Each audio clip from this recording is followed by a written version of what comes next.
Sarah Martinez adjusted the air conditioning unit in the supply tent for the third time that morning, wiping sweat from her forehead as she checked her watch.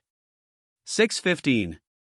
James would be back from his patrol in another hour, and she wanted to have the new equipment manifest ready for his review. The desert heat was already building, even though the sun had barely crested the horizon beyond the concrete barriers that surrounded Forward Operating Base Zulu. She had been living on the base for 3 months now, one of only a handful of civilian contractors' spouses who had been granted permission to accompany their military husbands to Iraq. The arrangement was unusual, but her logistics background and James's stellar record had convinced his commanding officer to approve the request. Sarah managed supply chains for a private contractor, ensuring that everything from ammunition to medical supplies reached the right places at the right times. It was demanding work, but it meant she could be near James during his deployment. The base was a small outpost, home to about 200 personnel, positioned strategically along a supply route that connected major coalition forces. It wasn't glamorous, but it was relatively secure. The biggest excitement in recent weeks had been a brief power outage that lasted 6 hours, and Sarah had spent most of that time reorganizing her filing system by flashlight. She picked up her coffee cup and walked to the entrance of the supply tent, looking out across the compound. Soldiers were beginning their morning routines, some heading to the mess hall, others preparing for the day's patrols. The routine was comforting in its predictability. Sarah had grown accustomed to the rhythms of military life, the precise scheduling that governed everything from meals to mission briefings. Her phone buzzed with a text from her sister back in Houston. "How's the adventure going? Ready to come home yet?" Sarah smiled as she typed back. "Still here, still glad I came. James is doing important work." It was true. She had never regretted her decision to follow him here, even when the other military wives back home had questioned her sanity. James had been initially resistant to the idea when she first proposed it 6 months ago. They were sitting in their kitchen in Fort Hood, Texas, going through deployment paperwork, when she mentioned the contractor position that would allow her to join him. "It's too dangerous," he had said immediately. "I can't do my job if I'm worried about you." But Sarah had persisted. She had shown him the statistics about base security, the low incident rates for civilian contractors, and, most importantly, her qualifications for the logistics position. She had a degree in supply chain management and 3 years of experience working for a defense contractor stateside. More than that, she understood military operations. She had grown up around them. Her father, Colonel retired Robert Chen, had spent 30 years in the Army before retiring to run a cattle ranch in West Texas. Sarah had learned to shoot before she learned to drive, spending weekends at the rifle range with her dad and competing in marksmanship competitions throughout high school and college. She had been good at it, really good. Good enough to earn a full scholarship to Texas A&M, where she had continued competing until her senior year. That was when she met James at a campus military appreciation event.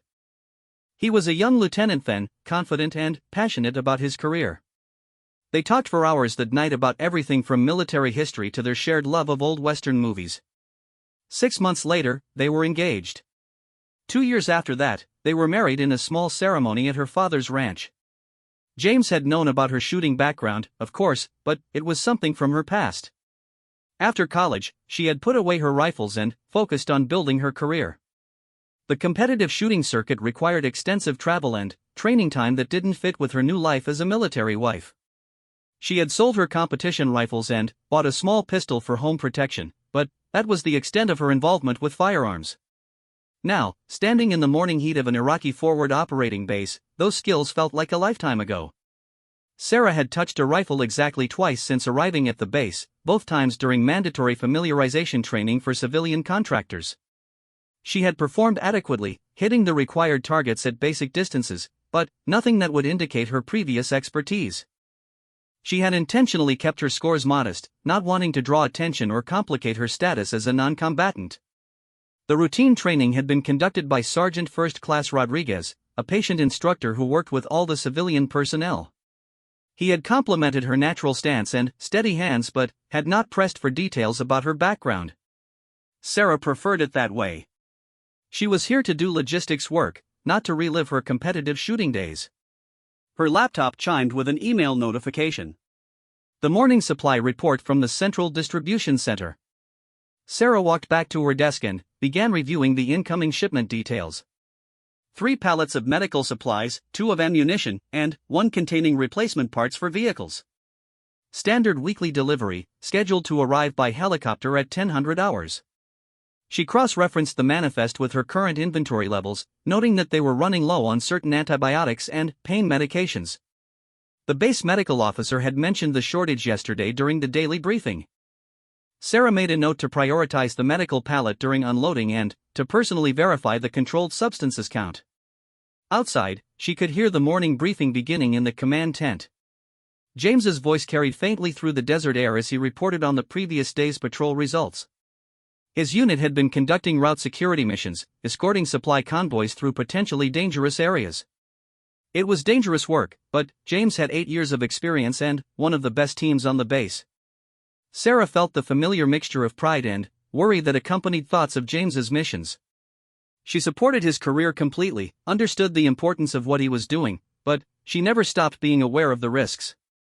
Every morning when he left the wire, she said a small prayer. Every evening when he returned, she felt a wave of relief. They had been married for 4 years now, and military life had shaped their relationship in ways that civilian couples might not understand. The deployments, the uncertainty, the knowledge that his job sometimes put him in harm's way had created a bond between them that was both strong and complex. They had learned to make the most of their time together, to communicate efficiently and honestly, and to support each other through challenges that tested many military families.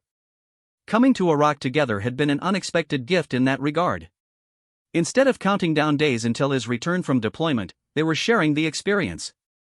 They ate breakfast together most mornings, debriefed each other's days in the evening, and fell asleep in the same small room every night.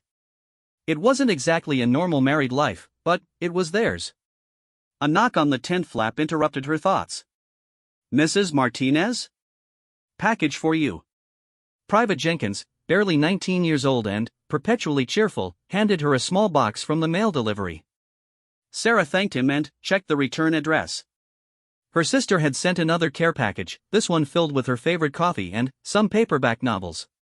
She opened one of the books, a mystery novel set in small-town Montana, and read the first few pages while finishing her coffee. The story was engaging, full of interesting characters and unexpected plot developments. Sarah had always been an avid reader, and books had become her primary entertainment during off-duty hours on the base. The internet connection was unreliable, and television programming was limited, so she had rediscovered her love of reading. At 6:45, she heard the familiar sound of vehicles returning from patrol. James's convoy was back early, which usually meant an uneventful mission. Sarah felt the standard wave of relief wash over her as she heard his voice calling out instructions to his team. In 15 minutes, he would stop by the supply tent to check on her before heading to debrief with the commanding officer. She saved her work on the laptop and began organizing the papers on her desk. The morning routine was almost complete. In a few hours, she would oversee the helicopter resupply, update her inventory records, and prepare the afternoon report. It was satisfying work, the kind that provided clear objectives and measurable results. The sound of James's boots on the gravel outside made her smile. He appeared at the tent entrance, still wearing his full combat gear but grinning widely. "Morning, beautiful. How's the supply business?" "Thriving," she replied, standing up to give him a quick kiss. "Medical supplies coming in today, and we're finally getting those vehicle parts that have been on backorder for 2 weeks." "Outstanding. Any coffee left?" She poured him a cup from the pot she kept on the small table beside her desk. James sat down in the folding chair across from her workstation, the familiar ritual of their morning check-in. He would spend 10 minutes telling her about the patrol, she would update him on any supply issues that might affect his missions, and then he would go handle his official responsibilities. "Route was quiet," he said, pulling off his helmet and running a hand through his damp hair. "No incidents, no suspicious activity. Almost boring, which is exactly how I like my patrols." "Good," Sarah replied, meaning it completely. Boring patrols meant everyone came home safely. "Commander wants to expand our sector next week," James continued. "There's been some insurgent activity about 15 kilometers north of our usual route.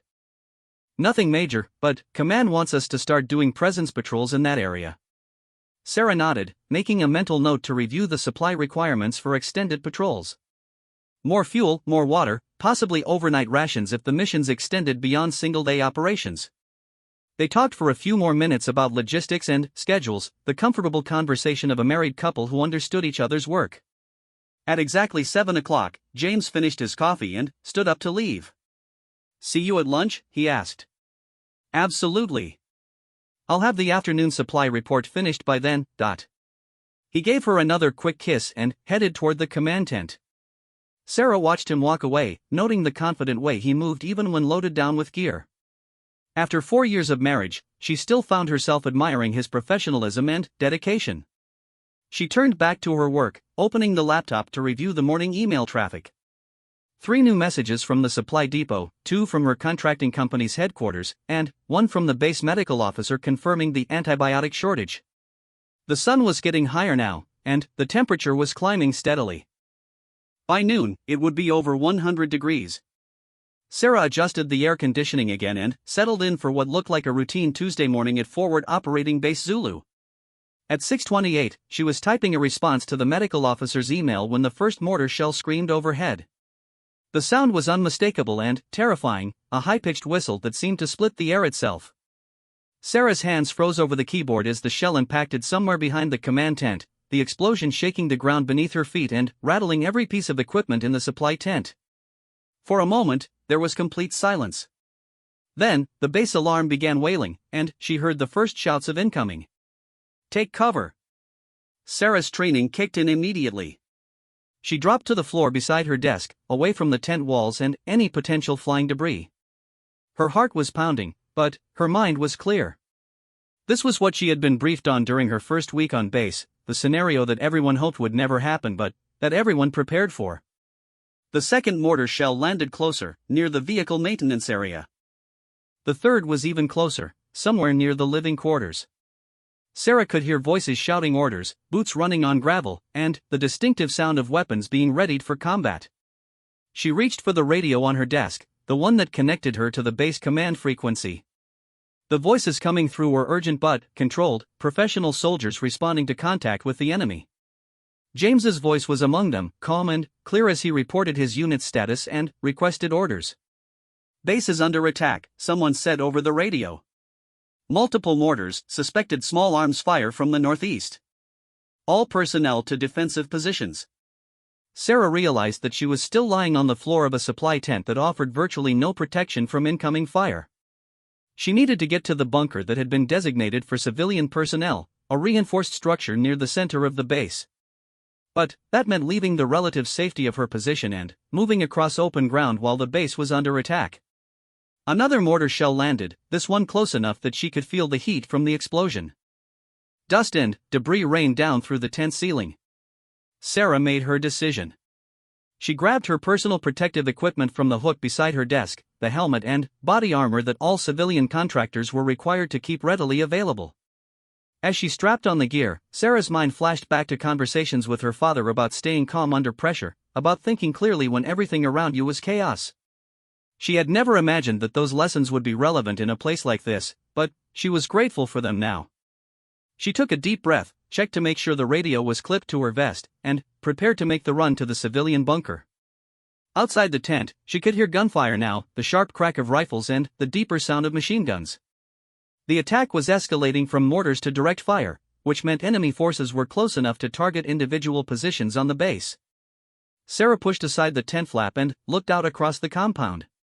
Smoke was rising from several locations, and she could see soldiers moving quickly between positions, setting up defensive lines and returning fire toward the source of the attack. The civilian bunker was about 50 meters away, across the main thoroughfare of the base. She started running, keeping low and moving as fast as the heavy protective gear would allow. Halfway to the bunker, she heard a different sound cutting through the chaos of battle.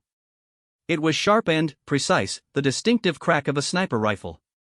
But this shot was outgoing, not incoming, and it was immediately followed by a voice on the radio reporting a confirmed enemy kill. Sarah reached the bunker and dove through the entrance, joining 3 other civilian contractors who had already taken shelter. They were huddled against the reinforced walls, listening to the battle raging outside and monitoring the radio traffic for updates on the situation. "How long do these things usually last?" asked one of the contractors, a middle-aged man who managed the base's communications equipment. "Depends," replied another, a woman who worked in the finance office. Could be minutes, could be hours. Command will let us know when it's safe to come out. Sarah listened to the radio chatter, identifying voices and trying to piece together what was happening. James's unit was engaging targets to the northeast, where the initial mortar fire had originated. Another unit was reporting movement to the east, suggesting that the attack might be coming from multiple directions. The sniper fire continued, methodical and effective. Each shot was followed by a brief pause, then another shot. Someone with a precision rifle was systematically engaging targets, and, based on the radio reports, they were having significant success. "Who's doing the sniper work?" Sarah asked, recognizing the sound but not immediately identifying the shooter. "Probably Sergeant Williams from the reconnaissance unit," replied the communications contractor. "He's the designated marksman for the base." Sarah knew Williams, a quiet professional who had been friendly during her brief interactions with him. If he was the one making those shots, he was performing exceptionally well under pressure.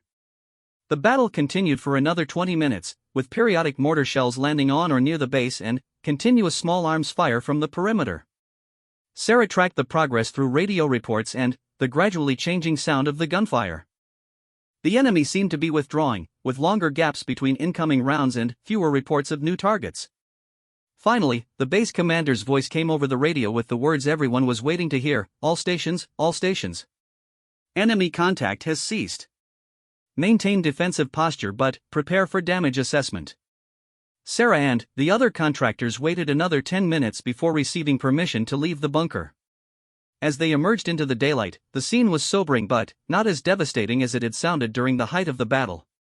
Several buildings had been damaged by mortar fire, and there were scorch marks and debris scattered around the compound, but the base's essential functions appeared intact. She walked quickly back toward the supply tent, eager to check on her equipment and to find James. The tent had taken some debris damage but was still standing. Her laptop was covered in dust but appeared to be functional. Most importantly, none of the supply pallets had been hit, which meant that critical medical and ammunition supplies were still available for the base's operations. James appeared at the tent entrance just as she finished her initial damage assessment. He was covered in dust and sweat, but he was smiling. "You okay?" he asked, pulling her into a quick embrace. "I'm fine. Got to the bunker as soon as it started. What about your team?" "Everyone's good. Minor injuries only, nothing serious. We had excellent sniper support during the engagement. Really made the difference." Sarah looked at him curiously. "I heard the shooting. That was Sergeant Williams?" James shook his head, his smile widening. "That's the interesting part. Williams was pinned down by suppressive fire for most of the engagement. The sniper work came from Staff Sergeant Thompson, who picked up a precision rifle when the shooting started." "Thompson from logistics?" "The same. Turns out our mild-mannered supply sergeant has some serious shooting skills that he's been keeping quiet about. Command's going to want to talk to him about additional training and responsibilities." Sarah felt a strange mix of emotions hearing this story. Relief that the base had been successfully defended, pride in the professionalism of the soldiers she worked alongside, but also something else. A recognition, perhaps, of how quickly circumstances could change and how hidden skills could suddenly become critically important. "I'm glad everyone's okay," she said, meaning it completely. "It'll probably be quiet for a while now," James replied. "Attacks like this usually come in isolation, not patterns. The insurgents probe our defenses, we respond effectively, and they move on to look for easier targets." As Sarah began cleaning up her workspace and assessing what equipment might need to be replaced, she found herself thinking about Staff Sergeant Thompson and his unexpected demonstration of marksmanship skills. She wondered if there were other people on the base carrying capabilities that their daily jobs didn't reveal. The thought was still on her mind 2 hours later when the morning helicopter resupply arrived exactly on schedule, as if nothing had happened. Sarah supervised the unloading of medical supplies and vehicle parts, completed her inventory updates, and filed her routine reports. By lunchtime, Forward Operating Base Zulu had returned to normal operations. But something had changed during those 30 minutes of combat. Sarah could feel it in the way soldiers moved around the base, the increased alertness in their posture and expressions. Everyone had been reminded that they were in a combat zone, that their security depended on their ability to respond effectively to threats, and that sometimes the most important skills were ones that stayed hidden until they were desperately needed. 3 days after the first attack, Sarah was beginning to think that James had been right about isolated incidents. The base had returned to its normal rhythm, with patrols resuming their regular schedules and supply operations proceeding without interruption.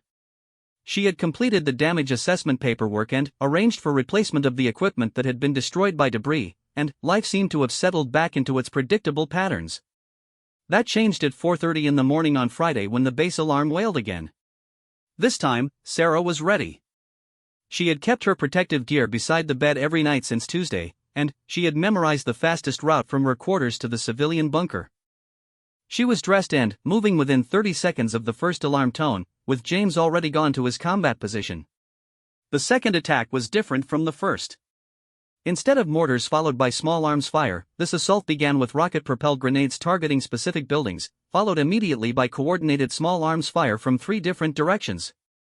The enemy had learned from their previous attempt and had developed a more sophisticated approach. Sarah reached the bunker to find it already occupied by the other civilian contractors and several off-duty soldiers who had been caught away from their assigned defensive positions. The radio chatter was more urgent this time, with reports of enemy movement from multiple directions and requests for additional ammunition at several defensive positions. "They're better organized this time," observed the communications contractor, listening to the radio traffic with professional interest. "This isn't a probing attack. They're trying to overrun specific positions." Through the reinforced walls of the bunker, Sarah could hear the battle intensifying. Machine gun fire was continuous now, punctuated by explosions and the sharp crack of individual rifle shots. The base's defensive systems were being tested more severely than they had been during the first attack. 20 minutes into the engagement, the radio reports began to indicate a serious problem. Enemy forces had established positions that provided them with cover while allowing them to pin down 2 of the base's key defensive positions. The attackers were using effective tactics, advancing under covering fire and establishing new positions that made it difficult for the base's defenders to respond. "Bravo team is taking heavy fire and running low on ammunition," came a voice over the radio. "Request immediate resupply and additional support." "Charlie position reports multiple targets with effective cover at 400 meters, reported another voice. "Unable to engage effectively with current weapons." Sarah recognized the tactical situation that was developing. The enemy had learned to stay beyond the effective range of most of the base's defensive weapons while maintaining accurate fire on key positions. They needed precision shots at longer distances to neutralize the threat, but the base's designated marksmen were apparently unable to get clear shots. "Where's Thompson?" asked someone over the radio. "We need that precision rifle work again." "Thompson's pinned down with Alpha Team," came the reply. No clear field of fire from his position. Sarah listened to this exchange with growing concern. The battle was not going as well as the first attack had gone.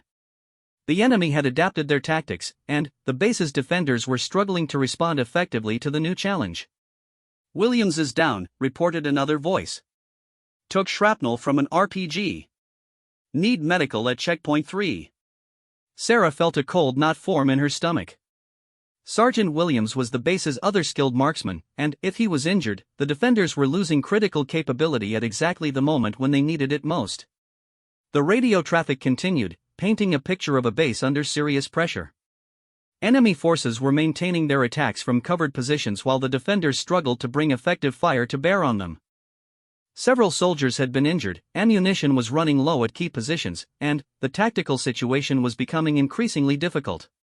"Sir, we need to consider calling for air support," suggested one of the unit commanders. "Negative," replied the base commander. "Air assets are committed elsewhere. We need to resolve this with organic capabilities." Sarah found herself thinking about the conversation she'd had with James after the first attack, about hidden skills becoming important when circumstances changed. She thought about Staff Sergeant Thompson's unexpected marksmanship abilities and how they had made the difference in repelling the previous assault. Without making a conscious decision, Sarah stood up from her position against the bunker wall. "Where are you going?" asked one of the other contractors. "I need to check on something," Sarah replied, moving toward the bunker entrance. "You can't go out there," protested the communications contractor. "It's not safe." Sarah paused at the entrance, listening to the gunfire outside and the increasingly urgent radio reports. She thought about James and his team, pinned down somewhere on the perimeter. She thought about the injured soldiers who were depending on the base's defenders to repel this attack. She thought about her father and the shooting lessons that had seemed like ancient history just 4 days ago. "I'll be careful," she said, and stepped out into the battle.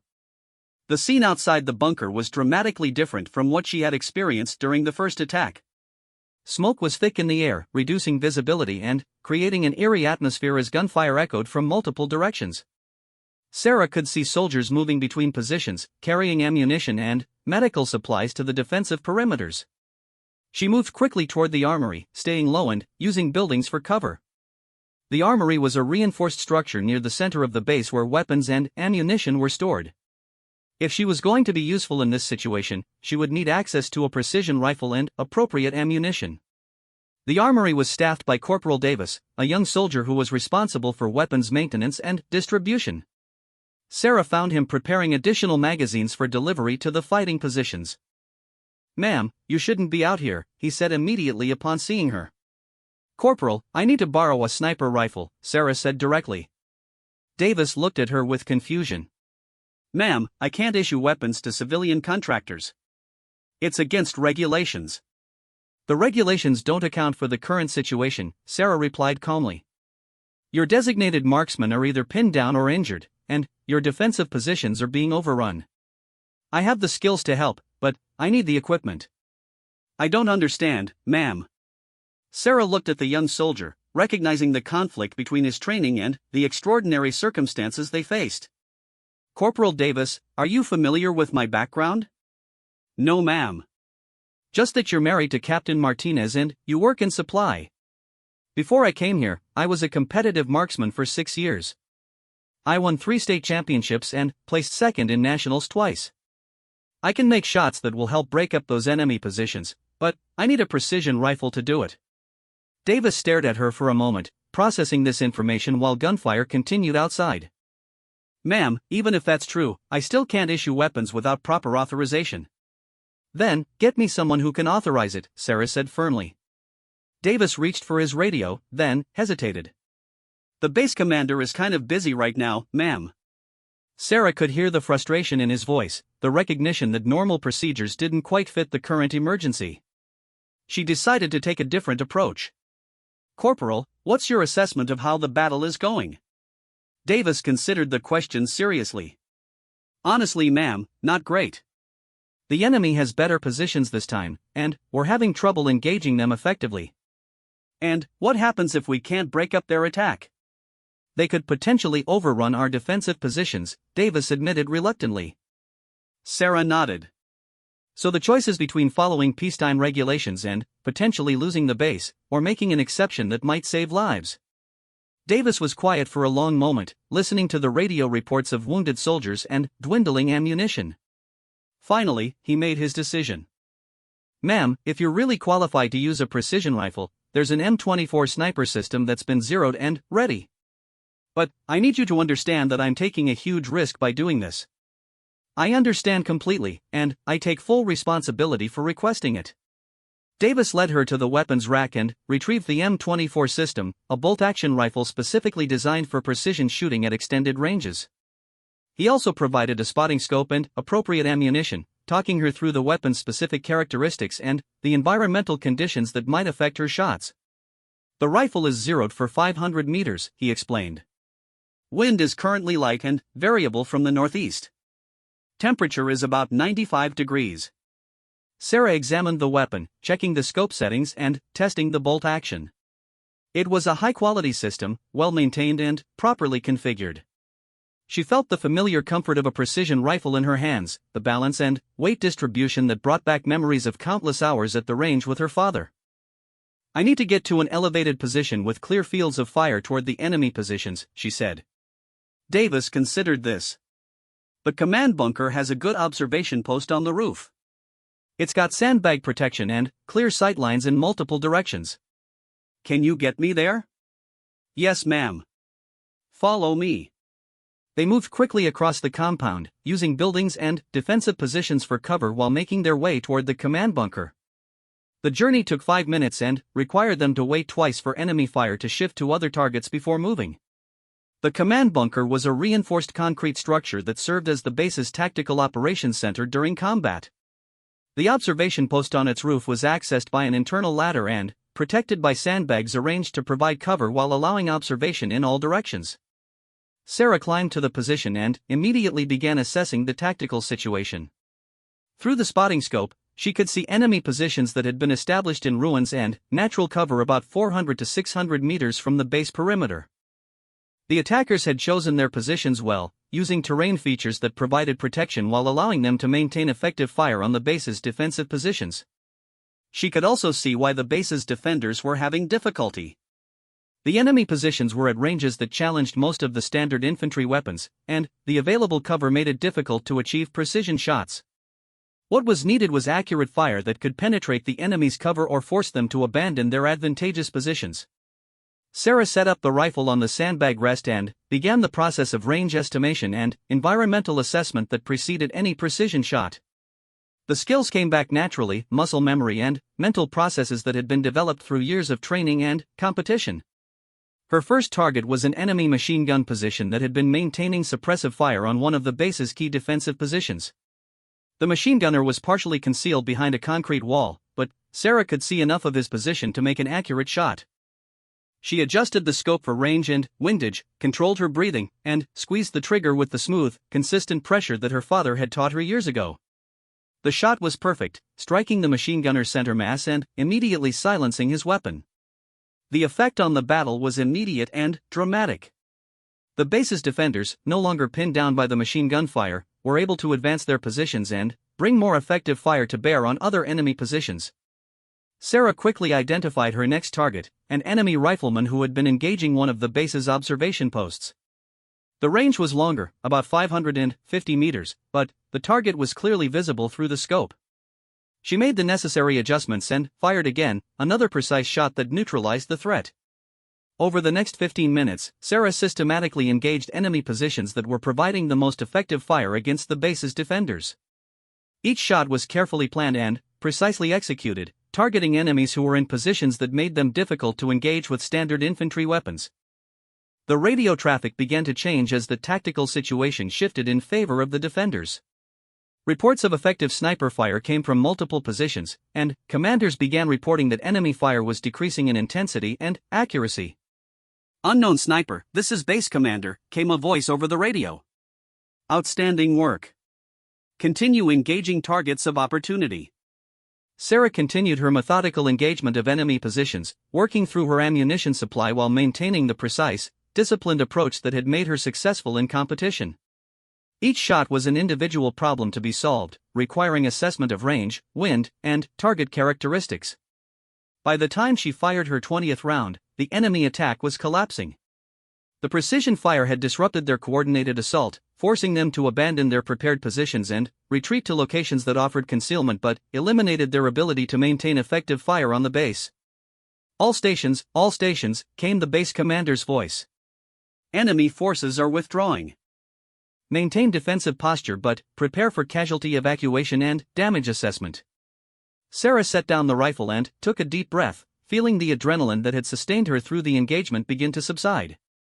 She had fired 23 rounds and achieved what she estimated to be 18 effective hits on enemy positions. Most importantly, the base's defenders had successfully repelled a serious attack with minimal casualties.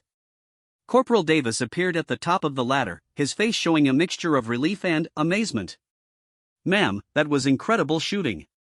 Command wants to know who was providing the sniper support." Sarah began disassembling the rifle system, preparing to return it to the armory. "Tell them it was a civilian contractor who happened to have the appropriate skills." "Ma'am, I think they're going to want more details than that." Sarah looked out across the compound, where soldiers were beginning to move more freely as the immediate threat diminished. She could see medical personnel treating the wounded and damage assessment teams beginning their work. "I'm sure they will," she said. "But, for now, let's focus on taking care of the people who got hurt and making sure this equipment gets properly cleaned and returned to service." As they climbed down from the observation post, Sarah realized that her life at Forward Operating Base Zulu was about to change significantly.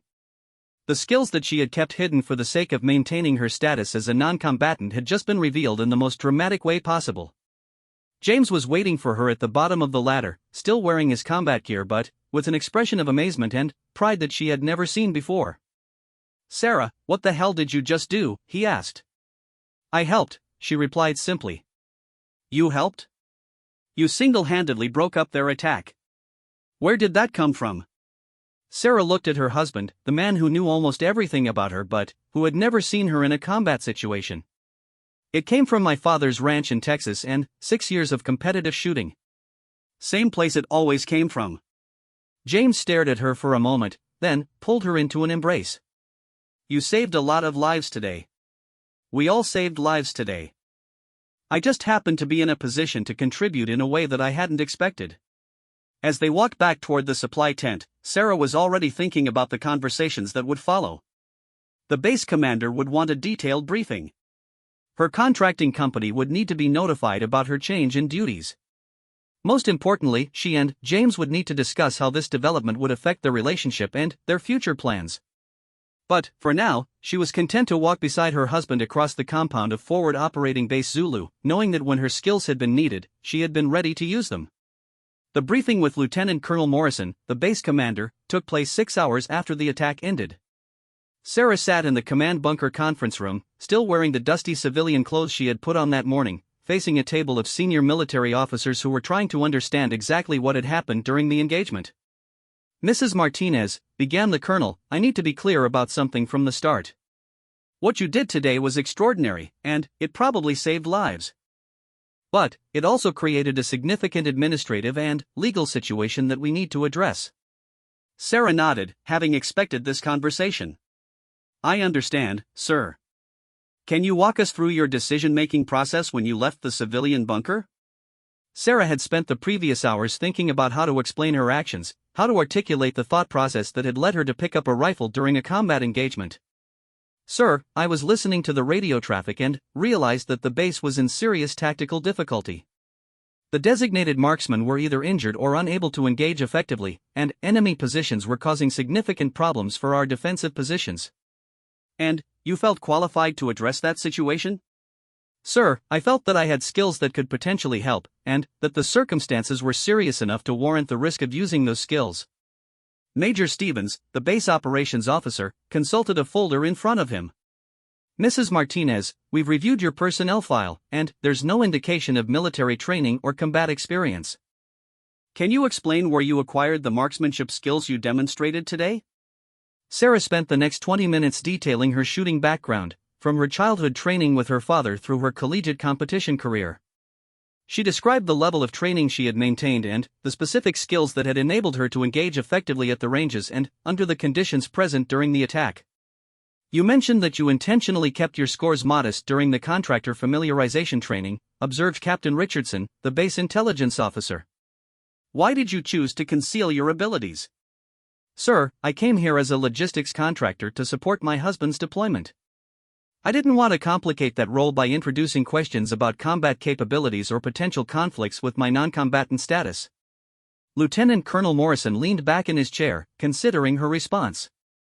"Mrs. Martinez, I'm going to be direct with you. Based on today's performance and your described background, you have skills that could be extremely valuable to this base's defensive capabilities. The question is whether there's a legal and practical way to utilize those skills while maintaining your civilian contractor status." Sarah had been thinking about this same question throughout the afternoon. "Sir, what would be required to make that possible?" "That's what we're trying to determine. Your contracting company would need to approve an expanded role, the legal office would need to review the implications for your non-combatant status, and we would need to establish protocols for integrating civilian marksmen into combat operations." Major Stevens spoke up. "There's also the question of liability and insurance coverage. If something happened to you during a combat engagement, there could be significant legal complications." The discussion continued for another hour, covering various aspects of the administrative and legal challenges involved in formally recognizing Sarah's combat skills. The officers were clearly interested in finding a way to make use of her abilities, but they were also aware of the regulatory complications that would be involved. "For now," concluded Lieutenant Colonel Morrison, "I'm going to recommend that you continue in your current logistics role while we research the possibilities for expanding your duties. In the meantime, I want you to work with our training staff to document your skills and develop protocols for potential future engagements. Sarah agreed to this approach, recognizing that it represented the best possible outcome given the unusual circumstances. As she left the briefing, she was accompanied by Master Sergeant Phillips, the base's senior non-commissioned officer, who would be responsible for coordinating her training activities. "Ma'am," said Phillips as they walked across the compound, "I've been in the Army for 22 years, and I've never seen shooting like what you did today. Where exactly did you learn to do that?" Sarah smiled at the question, which she had been asked multiple times since the engagement ended. "Sergeant, it started with my father teaching me to hunt rabbits when I was 8 years old. Everything that happened today came from that foundation." "Well, ma'am, I hope we can figure out a way to make use of those skills, because they're exactly what this base needs." The next morning, Sarah reported to the base range facility for what was officially described as a skills assessment session. In practice, it was an opportunity for the military training staff to observe her shooting capabilities under controlled conditions and to begin developing the documentation that would be required for any formal recognition of her combat role. Sergeant First Class Rodriguez, who had conducted her original contractor familiarization training, was present for the session along with 2 other instructors. Also present was Staff Sergeant Thompson, the supply sergeant whose own marksmanship skills had been revealed during the first attack. "Mrs. Martinez," began Rodriguez, "we're going to run you through a series of exercises designed to evaluate precision shooting skills at various ranges and under different conditions. The goal is to establish a baseline assessment of your capabilities." The assessment began with standard marksmanship exercises at known distances, progressing from 200 meters to 800 meters. Sarah performed consistently, placing her shots within the scoring rings that would be expected of a trained military marksman. The instructors made notes on her technique, her consistency, and her ability to adjust for changing conditions. "Outstanding work," commented Rodriguez after the first series of exercises. "Let's move on to unknown distance targets." The unknown distance exercises required Sarah to estimate ranges and make appropriate scope adjustments without prior knowledge of the actual distances to the targets. This skill was critical for combat situations where precise range information might not be available. Sarah performed well on these exercises also, demonstrating the range estimation skills that had been developed through years of competitive shooting. Her estimates were consistently within acceptable margins of error, and her resulting shots were accurate enough to neutralize simulated enemy positions. "Ma'am," said Staff Sergeant Thompson, "I'm curious about your competition background. What disciplines did you compete in?" Sarah described her experience in various precision shooting competitions, explaining the different skills required for each discipline and how they had contributed to her overall marksmanship development. Thompson, who had also competed in civilian shooting sports before joining the Army, was able to ask detailed questions about her training methods and competitive experiences. The assessment continued with exercises designed to evaluate her performance under stress and time pressure. These exercises simulated some of the conditions that might be present during combat engagements, requiring quick target acquisition and accurate shooting while under artificial time constraints. "This is where we separate the recreational shooters from the people who can actually perform in combat," Rodriguez explained. "Accuracy under pressure is a completely different skill from accuracy at a leisurely pace." Sarah performed well on the stress exercises, maintaining her accuracy even when required to engage multiple targets quickly or when subjected to artificial distractions designed to simulate combat stress. Her competitive experience had included similar exercises, and she was able to apply the mental techniques she had learned for maintaining focus under pressure. After 4 hours of assessment, the instructors had gathered comprehensive data on her shooting capabilities. The results confirmed what had been demonstrated during the previous day's engagement. Sarah possessed marksmanship skills that were equivalent to or superior to those of trained military marksmen. "Ma'am," concluded Rodriguez, "based on today's assessment, I would rate your precision shooting skills as expert level. You demonstrated consistent accuracy at all ranges, effective performance under pressure, and excellent technique throughout all exercises." The formal assessment documentation would be forwarded to the base commander and to Sarah's contracting company as part of the review process for potentially expanding her duties. In the meantime, Rodriguez recommended that she be provided with regular access to the range facilities to maintain her skills. That afternoon, Sarah returned to her normal logistics duties, processing supply requests and coordinating shipments as if nothing had changed. But everything had changed, and she could feel it in the way soldiers interacted with her throughout the day. "Mrs. Martinez," said Private Jenkins when he delivered the afternoon mail, I heard you were the one doing that incredible sniper work yesterday. I helped out when I could, Sarah replied, maintaining the modest tone she had adopted when discussing the engagement. Ma'am, my dad's a hunter back in Wyoming, and he always said that good shooting was about more than just equipment. He said it was about staying calm and thinking clearly when everything else was going crazy. Sarah looked at the young soldier, recognizing the genuine respect in his voice. Your dad was right. The technical skills are important, but the mental side is what makes the difference when it really matters. Similar conversations occurred throughout the week as word of her performance spread through the base. Soldiers who had previously known her only as Captain Martinez's wife and the supply logistics coordinator began approaching her with questions about shooting techniques and stories about their own experiences with firearms. Sarah found herself becoming an informal mentor to several of the younger soldiers, sharing knowledge about marksmanship fundamentals and mental preparation techniques. It was a role she had not anticipated, but one that felt natural and rewarding. The administrative review process continued in the background, with lawyers and contracting officers working to determine whether there was a legal framework for formally recognizing her combat capabilities. The discussions involved multiple agencies and required consideration of regulations that had not been designed for situations like hers. James was supportive throughout this process, though Sarah could tell that he was still adjusting to the revelation of her combat skills. They had been married for 4 years, and he had known about her competitive shooting background, but seeing her perform in actual combat had been a different experience entirely. I keep thinking about what would have happened if you hadn't been here, he said one evening as they sat in their small quarters. If the attack had come 6 months ago, before you arrived, or if you had decided to stay in Texas during this deployment. Sarah considered the question seriously. Someone else would have found a way to deal with it. That's what soldiers do. They adapt and overcome. Maybe, but it might have cost lives. Your skills made a real difference. They talked about the possibility that her role on the base might change if the administrative review resulted in an expanded job description. James was concerned about the increased risk that combat duties would involve, but he also recognized the value of her capabilities to the base's defensive posture. I want to support whatever decision you make, he said. But I also want to make sure you understand what you might be getting into. I understand that it's dangerous, Sarah replied. But so is being on a forward operating base in a combat zone. At least if I'm formally recognized for these skills, I'll have appropriate training and support. The following week brought news that the legal review had identified a potential solution. Sarah's contracting company had agreed to modify her job description to include specialized security support duties, which would allow her to participate in defensive operations while maintaining her civilian contractor status.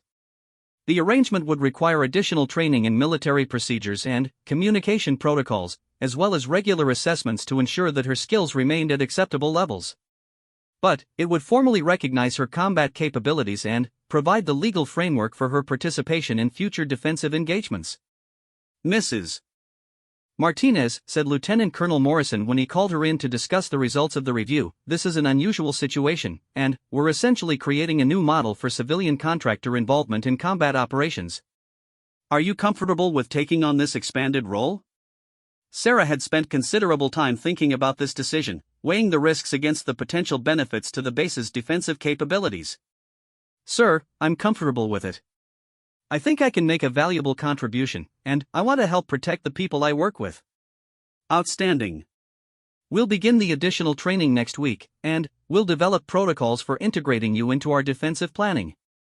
As Sarah left the command bunker, she reflected on how dramatically her life had changed in just 2 weeks. She had come to Iraq as a logistics contractor looking forward to a quiet deployment supporting her husband's military career. Now she was about to become something that had never existed before, a civilian contractor with formal combat responsibilities. The change felt both natural and surprising. Natural because it represented a recognition of skills she had always possessed, but surprising because she had never imagined using those skills in a place like Forward Operating Base Zulu. That evening, she called her father in Texas to tell him about the developments. Colonel Chen listened to her description of the engagement and the subsequent administrative changes with the professional interest of a career soldier and the pride of a parent. Sarah, I'm proud of what you did, but I'm also concerned about what you're getting into, he said.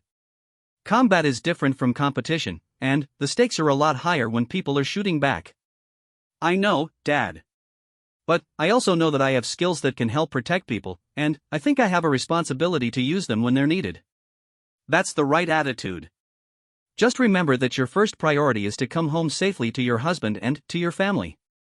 Sarah promised to be careful and to maintain the focus on safety that he had taught her from the beginning of her shooting education. As she ended the call, she realized that she was looking forward to the additional training and the opportunity to contribute more directly to the base's security. The following Monday morning, she reported to the command bunker for the first of her expanded training sessions, ready to begin learning the military procedures that would allow her to integrate her civilian marksmanship skills into the base's defensive operations. 6 weeks after her first combat engagement, Sarah had settled into a routine that balanced her original logistics responsibilities with her new role as the base's civilian marksman specialist. Her mornings typically began with a weapons inspection and radio check, followed by coordination with the base intelligence officer to review potential threats and target areas. Afternoons were spent on supply management and administrative duties, but she was always prepared to respond immediately if the tactical situation required her specialized skills. The additional training had gone well. Sarah had learned military communication protocols, studied the base's defensive plans, and practiced coordination with the various units responsible for perimeter security. She had also spent considerable time working with the intelligence staff to understand how to identify and prioritize targets during combat engagements. The key difference between competition shooting and combat shooting, Sergeant First Class Rodriguez had explained during one of her training sessions, is that in competition, you're trying to hit the center of a known target at a known distance.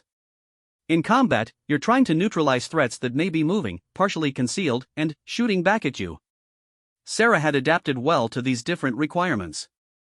Her competitive background had provided an excellent foundation in marksmanship fundamentals, but the military training had taught her how to apply those skills in tactical situations. She had learned to quickly assess priorities when multiple targets were present, to coordinate her fire with other defensive positions, and to maintain situational awareness while focused on precision shooting.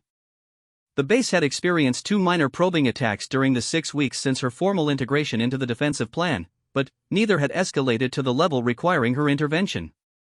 Sarah had monitored both engagements from her designated position in the command bunker observation post, ready to engage if the tactical situation developed beyond what the standard defensive positions could handle. On Thursday morning, October 12, that situation finally developed. The attack began at 0545 hours with a coordinated barrage of mortars and rocket-propelled grenades that targeted key defensive positions around the base perimeter. Unlike the previous attacks, which had been relatively limited in scope and duration, this assault was clearly designed as a major offensive operation intended to overrun the base's defenses. Sarah was awakened, moving within seconds of the first explosion, following the procedures that had been drilled during her training. She grabbed her protective equipment and the specialized radio that connected her to the Tactical Operations Center, then moved quickly to her designated position. The command bunker observation post had been modified since her integration into the defensive plan. Additional communication equipment had been installed, and the position had been stocked with ammunition and backup weapons systems. Sarah had also worked with the base engineers to improve the field of fire from the position, ensuring clear sightlines to critical areas around the perimeter. As she climbed to the observation post, Sarah could already hear the radio traffic that indicated this was a more serious engagement than the base had faced previously. Multiple units were reporting heavy contact, enemy forces were approaching from several directions simultaneously, and early reports suggested that the attackers were using more sophisticated tactics and equipment than had been seen in earlier engagements. "Overwatch, this is Base Command," came the voice of Lieutenant Colonel Morrison over her tactical radio. "Sit rep on visual contact with enemy positions." Sarah set up her rifle system and began scanning the approaches to the base through her spotting scope. "Base Command, Overwatch has visual on multiple enemy positions. Estimate 40 to 60 personnel in 3 main groups, ranges from 300 to 700 meters. Copy, Overwatch. Cleared to engage targets of opportunity. Priority is positions threatening Alpha and Bravo defensive positions." Sarah began her systematic assessment of the target environment, identifying enemy positions that were providing the most effective fire against the base's defenders. The tactical situation was more complex than the previous engagements, with enemy forces using covered approaches and coordinated movement to establish multiple firing positions. Her first target was a machine gun team that had established position behind a ruined building about 450 meters from the Alpha defensive position. The machine gun was providing suppressive fire that was preventing the Alpha team from effectively engaging other enemy positions. Sarah adjusted her scope for the range and environmental conditions, then carefully aimed at the machine gunner. The shot was complicated by the partial cover provided by the ruined wall, but she could see enough of the target to make an effective shot. The rifle recoiled smoothly against her shoulder, and, through the scope, she saw the machine gunner fall backward from his position. The machine gun fire ceased immediately, allowing the Alpha team to advance their position and engage other threats. "Good shot, Overwatch," came the report from Alpha team. Machine gun position neutralized. Sarah was already identifying her next target, an enemy rifleman who was engaging the Bravo position from a covered position near a water tower. The range was longer, about 600 meters, but the target was clearly visible and presented a good shot opportunity. She made the necessary scope adjustments and fired again, another precise shot that neutralized the threat and allowed the Bravo team to improve their tactical position. Over the next 20 minutes, Sarah systematically engaged enemy positions that were providing effective fire against the base's defensive positions. Each shot was carefully planned and precisely executed, targeting enemies who were in positions that made them difficult to engage with standard infantry weapons. But this attack was different from the previous engagements. The enemy forces were more numerous, better equipped, and using more sophisticated tactics. As Sarah neutralized positions in one area, new threats appeared in other areas, requiring her to constantly reassess priorities and shift her focus to the most critical targets. "Overwatch, this is Base Command," came Morrison's voice over the radio. "Enemy forces are attempting to establish position on Hill 247 to the northeast. That position would give them observation and fire control over our entire compound." Sarah shifted her scope to the northeast, where she could see enemy forces moving up the slopes of a small hill that overlooked the base. If they succeeded in establishing position there, they would indeed have a commanding view of the entire compound and would be able to direct accurate fire at any target within the base. The range to Hill 247 was approximately 800 meters, at the extreme end of effective range for her weapon system. More challenging, the enemy forces were moving and using the terrain for cover, making them difficult targets even under ideal conditions. Sarah studied the approach routes to the hilltop, identifying likely positions where the enemy forces would have to expose themselves during their advance. She selected a position about halfway up the slope where the terrain would force them to cross an open area with minimal cover. She adjusted her scope for the extended range and began tracking the movement of the enemy forces as they advanced up the hill. When the first group reached the open area she had identified, she fired carefully aimed shots at the lead elements, forcing them to seek cover and disrupting their advance. "Excellent work, Overwatch," reported the intelligence officer. "Enemy advance on Hill 247 has been halted." But Sarah could see that the enemy forces were regrouping and attempting to find alternative routes to the hilltop. She continued to engage targets of opportunity as they appeared, but the extended range and challenging terrain made it difficult to completely stop their advance. "Base Command, Overwatch," she reported over the radio. "Enemy forces are continuing to advance on Hill 247 using multiple routes. I can slow their advance, but I cannot completely stop it from this position." "Copy, Overwatch. Charlie team is moving to establish blocking position on the eastern slope of Hill 247. Continue to provide support as able." Sarah could see Charlie team beginning their movement toward the hill, but she also realized that they would be exposed to enemy fire during their advance. She shifted her focus to providing overwatch for the friendly forces, engaging enemy positions that threatened Charlie team's movement. The next 30 minutes required the most demanding shooting Sarah had ever attempted. She was engaging targets at extended ranges, often while they were moving or partially concealed, while coordinating her fire with the movements of friendly forces who were maneuvering under enemy fire. The mental demands were intense, requiring her to track multiple moving targets, assess constantly changing priorities, and maintain the precision necessary for effective long-range shooting. She drew on every aspect of her training, from the fundamentals her father had taught her to the advanced techniques she had learned during her competitive career. "Overwatch, this is Charlie team," came a voice over the radio. "We're taking effective fire from position approximately 700 meters northeast of our location.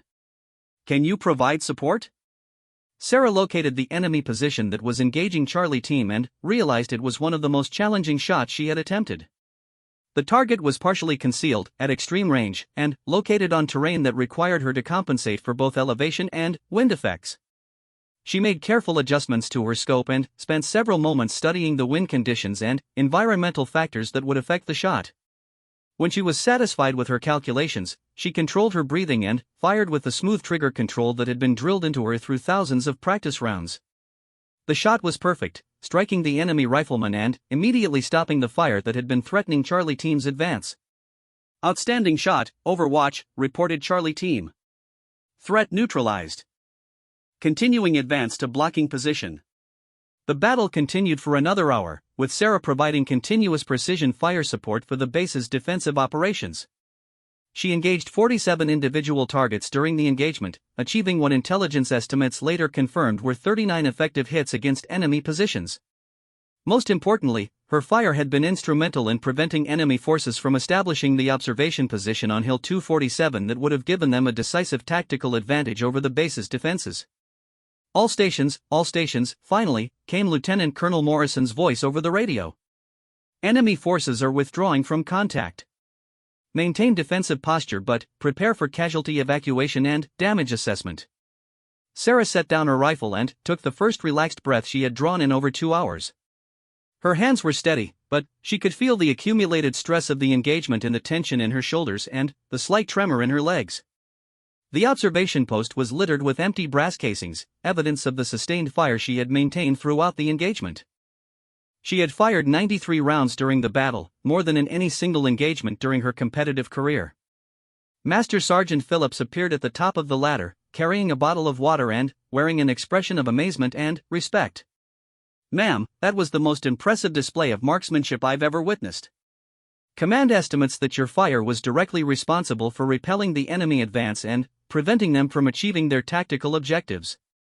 Sarah accepted the water gratefully, realizing that she was dehydrated from the stress and heat of the prolonged engagement.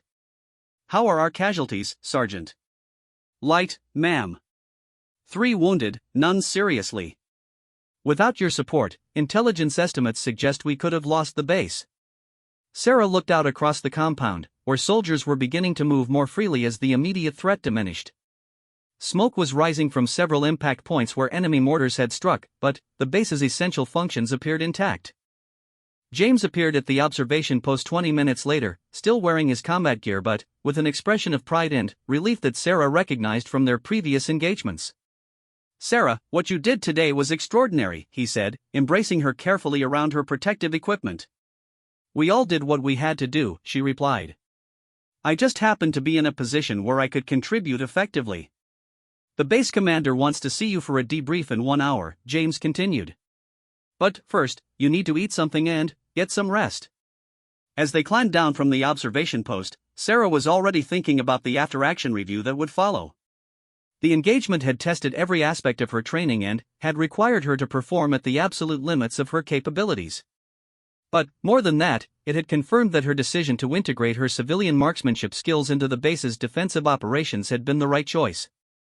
Her skills had made a measurable difference in the outcome of a serious combat engagement, and she had proven that civilian contractors could contribute meaningfully to military operations when they possessed relevant expertise. The debrief with Lieutenant Colonel Morrison and his staff lasted for 3 hours and covered every aspect of her performance during the engagement. The officers were particularly interested in her decision-making process when engaging targets at extended ranges and her coordination with the maneuvering friendly forces. "Mrs. Martinez," concluded the colonel, "today's engagement demonstrates that the integration of civilian specialist skills into military operations can be highly effective when properly implemented. Your performance exceeded all expectations and contributed significantly to our successful defense of this base." As Sarah left the command bunker, she realized that the test she had just passed was not only of her marksmanship skills but of her ability to function effectively as part of a military team under the most demanding circumstances possible. She had met that test successfully, and she knew that her role at Forward Operating Base Zulu would never be quite the same again. 3 months after the major engagement on Hill 247, Sarah Martinez stood in a different kind of briefing room, this one located in the Pentagon, addressing a panel of senior military officers and civilian defense officials. The setting was far removed from the dust and heat of Forward Operating Base Zulu, but the questions being asked were directly related to her experiences during those intense months in Iraq. Mrs. Martinez, said General Patricia Hawkins, the Assistant Secretary of the Army for Manpower and Reserve Affairs, your case has generated considerable interest at the highest levels of military leadership. We're trying to understand whether your experience represents an isolated incident or a model that could be applied more broadly. Sarah had returned from Iraq 6 weeks earlier, accompanying James as his unit completed their deployment rotation. The transition back to stateside life had been complicated by the fact that her experiences in Iraq had attracted attention from military researchers studying innovative approaches to force multipliers and civilian contractor integration. Ma'am, I think my experience demonstrates that there are civilian skill sets that can be valuable in combat situations, but only when properly integrated into military command structures and training programs. The briefing room contained representatives from multiple military services, defense contractors, and academic institutions studying military innovation. Sarah's case had become a subject of professional interest because it represented something that had never been formally documented before: a civilian contractor who had successfully transitioned into a combat role while maintaining non-combatant status. Colonel James Peterson, representing the Army's Training and Doctrine Command, leaned forward in his chair. Mrs. Martinez, can you describe the specific training and integration processes that made your transition successful? Sarah spent the next 30 minutes detailing the procedures that had been developed at Forward Operating Base Zulu, from the initial skills assessment through the coordination protocols that had enabled her to function effectively as part of the base's defensive operations. She emphasized the importance of proper legal framework, comprehensive training, and clear command relationships. The key factor, she explained, was that everyone understood exactly what my role was and what authorities I had. There was never any confusion about command relationships or responsibilities. Dr. Elizabeth Chen, a defense analyst from RAND Corporation who was studying civilian contractor roles in military operations, asked detailed questions about the decision-making processes during combat engagements. How did you balance your civilian contractor status with the immediate tactical requirements of combat situations? Dr. Chen, once the legal framework was established and the training was completed, the tactical requirements became the primary consideration. In combat, everyone has to function as part of the team, regardless of their administrative status. The questions continued for 2 hours, covering every aspect of Sarah's experience from her initial decision to reveal her shooting skills through the complex administrative process that had enabled her formal integration into combat operations. The panel was particularly interested in understanding which elements of her experience could be replicated and which were unique to her specific circumstances. Lieutenant General Robert Anderson, representing the Joint Chiefs of Staff, summarized the panel's interest. Mrs. Martinez, we're examining ways to better utilize civilian expertise in military operations while maintaining appropriate legal and administrative safeguards. Your experience provides a valuable case study for that examination. Sarah understood the broader implications of her story. Military forces were increasingly relying on civilian contractors for specialized functions, and her experience suggested that some civilians might possess skills that could contribute directly to combat operations if properly integrated. Sir, I think the most important lesson is that you can't just assume that someone's job title accurately reflects all of their capabilities. There are probably people throughout the military system who have skills that aren't being utilized because those skills aren't part of their formal job descriptions. After the Pentagon briefing, Sarah and James drove to their new assignment at Fort Carson, Colorado, where James would be serving as a company commander and Sarah would be returning to civilian defense contracting work. The change of scenery from the Iraqi desert to the Colorado mountains was dramatic, but Sarah found herself missing some aspects of the intense focus and clear mission that had characterized her months at Forward Operating Base Zulu. Do you think you'll miss it? James asked as they unpacked boxes in their new quarters. The combat role, I mean. Sarah considered the question carefully. I'll miss the sense of purpose and the knowledge that I was making a direct contribution to mission success. But I won't miss the stress or the constant awareness that people were trying to kill us. They had talked extensively about her experiences during the weeks since returning from Iraq, working through the psychological and emotional aspects of her transition from civilian contractor to combat participant and back to civilian life. The experiences had changed both of them, and their relationship had evolved to incorporate the shared understanding of what they had accomplished together. I'm proud of what you did over there, James said, looking up from a box of books. Not just the shooting, but the way you adapted to a completely new role and performed under pressure. We both adapted, Sarah replied. And we both learned things about ourselves that we didn't know before. The official after-action reports from Forward Operating Base Zulu had documented the measurable impact of Sarah's contributions to the base's defensive operations. Over the course of her 4-month integration into combat operations, she had engaged 137 enemy targets with an assessed effectiveness rate of 86%. More significantly, intelligence analysis suggested that her precision fire had been decisive in repelling 3 major attacks that could have resulted in the overrun of the base. But, the reports also documented the administrative and legal complexities involved in integrating civilian capabilities into combat operations. The process had required coordination between multiple agencies, modification of existing regulations, and development of new training protocols. It had been successful in her specific case, but it had not been simple or easily replicable. 6 months later, Sarah received a phone call from Colonel Peterson at the Army's Training and Doctrine Command. "Mrs. Martinez, we've been working on developing a program based on your experiences in Iraq. We're calling it the Civilian Specialist Integration Program, and we'd like you to consider participating in its development. The program would formalize procedures for identifying civilian contractors with specialized skills that could contribute to military operations, establishing training protocols for integrating those contractors into military command structures, and developing legal frameworks that would allow effective utilization of civilian expertise while maintaining appropriate safeguards." "Colonel, what would my role be in this program?" "We'd like you to serve as a consultant during the development phase, helping to design training curricula and integration procedures. Eventually, if the program is successful, we might ask you to consider serving as an instructor or program manager." Sarah discussed the opportunity with James, who was supportive of her potential involvement in developing training programs that could benefit other military units. They both recognized that her experiences in Iraq had given her unique insights into the challenges and opportunities involved in civilian-military integration. She accepted the consultant position and spent the next year traveling to various military installations, working with training staff to develop procedures for identifying and integrating civilian specialists. The work was demanding but rewarding, allowing her to contribute to military effectiveness while drawing on the unique experiences she had gained at Forward Operating Base Zulu. The Civilian Specialist Integration Program was formally established 18 months later, with Sarah serving as the senior civilian instructor. The program included comprehensive screening procedures for identifying relevant civilian skills, standardized training protocols for military integration, and clear legal frameworks for maintaining appropriate civilian contractor status while enabling combat contributions. "Mrs. Martinez," said General Hawkins during the program's formal inauguration ceremony, "your experiences in Iraq have led to the development of training and integration procedures that will benefit military operations for years to come. You've helped to establish a new model for civilian-military cooperation that recognizes the value of specialized civilian expertise while maintaining appropriate military command structures."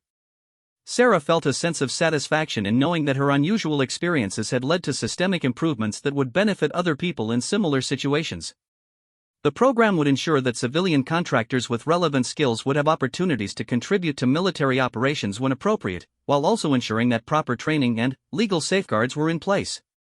But, perhaps more importantly, the program represented a recognition that effective military operations required the contributions of people with diverse backgrounds and skills, and that innovation often came from unexpected sources. 2 years after returning from Iraq, Sarah and James were invited back to Forward Operating Base Zulu for a ceremony recognizing the unit's successful defense of the base during their deployment. The base had been expanded and modernized, but Sarah could still identify the observation post where she had spent so many hours providing precision fire support. Lieutenant Colonel Morrison, now promoted to full colonel and serving at division headquarters, spoke at the ceremony about the importance of innovation and adaptation in military operations. The successful defense of this base was accomplished through the combined efforts of soldiers, Marines, airmen, and civilian contractors working together under difficult circumstances, he said. "It demonstrates that effective military operations require us to recognize and utilize the best capabilities available, regardless of their source." After the ceremony, Sarah walked around the base with James, revisiting the locations where she had worked and fought during those intense months. The supply tent where she had been working when the first attack began was still in use, though it had been reinforced with additional protection. The command bunker observation post had been upgraded.